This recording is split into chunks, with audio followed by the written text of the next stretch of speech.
Alright, this is a deck profile for my Crimson Girl in the Sky Fairy Tale aggro deck. If you don't know what she does, she has 2 J-activates, one for 2 wind and a colorless, or you can activate her for 0 if you played Refarth, the Castle in the Heavens. And on her flip side, you have Little Red, the True Fairy Tale. She has a few abilities here. She can't be targeted by darkness or fire spells and abilities. She also doubles attack and defense bonuses and prevents attack and defense decreases. The Resonators for this build are 4 Heartless Tin Man. They are your big beater. He gets plus 300 for each counter on him, and he gets a counter each time you play an Addition Field or Addition Resonator. You have 4 Cheshire Cats.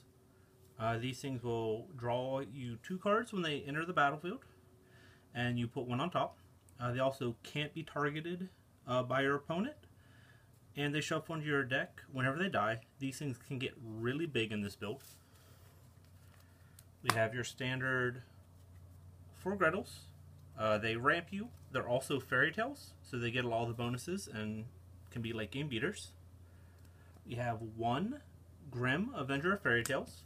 You normally just tutor this guy out if you need him to like kill Mephistopheles. He's 2 white. He's a 500/500, and he either banishes a Dark Resonator or gives another Resonator plus 200/200. We have 3 The Little Prince. Now this guy will gain you 1,000 life if you're under 1,000, but his other effect is he gets plus 400/400 for each differently cost Resonator you control. So with just a 1 cost in him, he's a 600/600 or 1,000/1,000 if you have her flipped. He gets really big, really fast. 1 Glinda the Fairy, also a fairy tale. She makes something unblockable, and she's also another counterspell, because this deck is kind of weak to split the heaven and earth. We have 1 Repunzel, long-haired princess. You can tap her to give something plus 200 and flying, but she doesn't untap normally. But you can tap another Resonator to untap her, which you can do during your draw step. Things get really big, things fly. It's win con.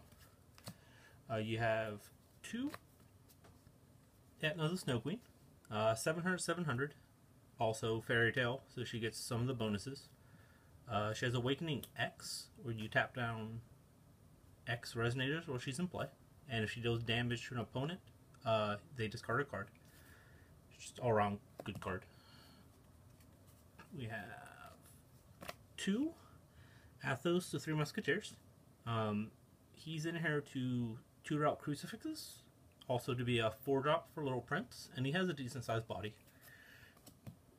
And then we have 2 Hamlin Pied Pipers, 1,000/1,000. When he enters, you tap something down, as long as he's in play. And when he attacks, you also tap something down as long as he's in play. He's a 5-drop for Little Prince. He's also just a finisher on his own. Then for spells, we have 3 Xeex, the Ancient Magics. With Little Red, you get all 4 effects. So he pumps your field plus 200/200. He counters a summon spell, gives something Shroud, and he shuffles your graveyard into your deck, which helps keep the deck rolling. We have 3 Absolute Cake Zones. Counters a normal spell, draws you a card if you have Gretel, just to help protect you against some things. We have 2 Crucifixes. Generally, if you resolve one of these on a Little Prince or a Heartless Tin Man, you win the game. This card is obscenely good. Prevents your guy from being targeted with spells and abilities or being attacked, so it makes it really hard to kill your stuff. Now, the bread and butter of the deck here, 4 Realm of Evolution. Now this gives all your fairy tales plus 200/200. With Little Red, that's plus 400/400. You can also pay a green and banish it to tutor for a fairy tale. Now with the rules changes in March, you can now have multiple field additions with the same name. So with 2 of these out, and Little Red, who's actually really hard to kill, your Cheshire cats are 800 1000s, which is just absurd.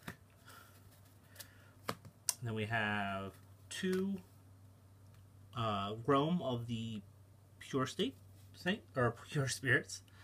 While your Resonators are unrested, they can't be targeted by your opponent. It's really good for helping stick Crucifixes, keeping your Tin Mans alive while you build them up in size. And it itself will put a counter on Tin Man. Then we have 2 Refarth, Castle in Heaven. These are just for the small boost. Sometimes the 400/400 is super relevant in saving a guy. And it lets you flip Little Red turn 3, which can be brutal.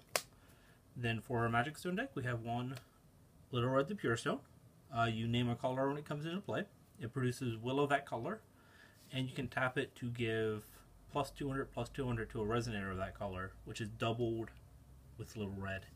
It makes things really big, especially if you draw step, tap +400, untap, tap 400. It does blank Gretel, which is kind of a downfall with the card. Another downfall card is Olmerius the Levitating Stone. It produces White Will, and you can pay a white and tap to give a Resonator flying, which sometimes you really need, but you never want this turn 1. It's really bad turn 1. Then we have 4 Stone of Gusting Winds, just your green-white stone. Gretel hits them, you need them to cast spells. And then we have 4 Stones of Deepwood, blue-green stones. Gretel hits them. This is like your best turn 1 hit. Alright, that about does it.